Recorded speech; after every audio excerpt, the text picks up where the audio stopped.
Here's my completed Traditions Shenandoah muzzleloader. The first traditional style muzzleloader I've ever built and owned. I do have a more modern style muzzleloader. There was a lot that went into this, and definitely a lot of hardships. This gave me a lot of trouble trying to get it fitted correctly. And I might have missed once or twice. But it works well. Just going, went over functions check once, just want to go through again, make sure everything's right. So, obviously, pull it down, half cock position.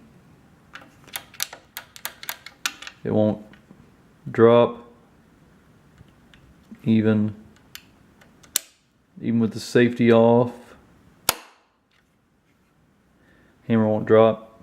So now full. There's two ways you can go about this when it's full. I found that out recently.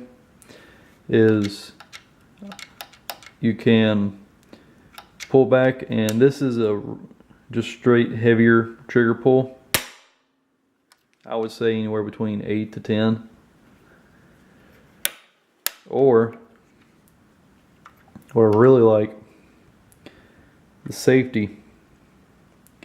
I would say this might be probably a 20-pound safety, between 15 and 20 pounds. I don't have a trigger gauge heavy enough to test it. Then how light it makes this trigger pull. So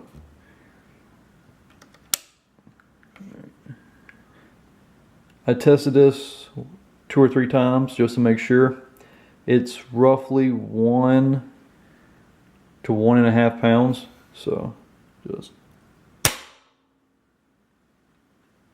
extremely light. I hate dry firing this. I absolutely do, because I don't like to do that to my weapons.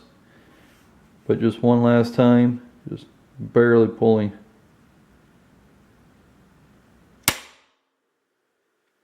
Extremely light.